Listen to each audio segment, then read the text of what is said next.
సాధన ప్రపంచంలో ప్రవేశించాలనుకునే సాధకులకు ముందుగా గణపతి సాధన అనేది అత్యంత అవసరమైనది. మనం సహజ సాధారణంగా ఏ శుభకార్యం చేసినా, ఏ కార్యక్రమాన్ని ప్రారంభించినా కూడా గణపతిని ముందుగా పూజించి ఆరాధన చేసి ఆయన యొక్క ఆశీర్వాదాన్ని మనము పొంది ఆ తర్వాత ఏ కార్యాన్నైనా ప్రారంభించడం జరుగుతుంది. అదేవిధంగా సాధన మార్గంలో కూడా మనము ముందుగా గణపతి సాధన అనేది చెయ్యాలి.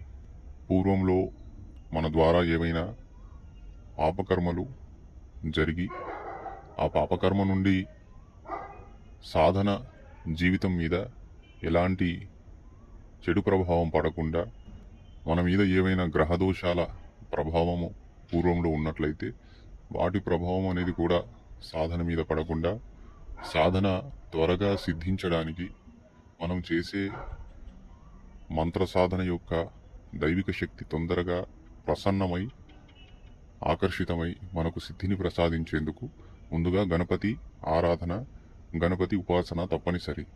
అందుకని కొత్త సాధకులు ఈ సాధన ప్రపంచంలో ప్రవేశించాలనుకునేవారు గణపతి సాధన అనేది ప్రారంభించాలి. ఈ గణపతి సాధనను పౌర్ణమి రోజున ప్రారంభించి 11 రోజులు కనీసం అనుష్ఠానం చేయాలి. ఈ సాధనలో సాధకుడు తూర్పు దిశ వైపున తిరిగి కూర్చొని తన ఎదురుగా పీఠం మీద గణపతి యొక్క సిద్ధి విగ్రహము కానీ యంత్రము కానీ ఎర్రబట్ట మీద లేదా పసుపు రంగు బట్ట మీద ప్రతిష్టాపన చేసి పంచోపచార పూజలు చేసి అనుష్ఠానం చేయవలసి ఉంటుంది. ఎవరైనా ఈ మంత్ర అనుష్ఠానము చేయాలనుకునేవారు మమ్మల్ని సంప్రదించవచ్చు.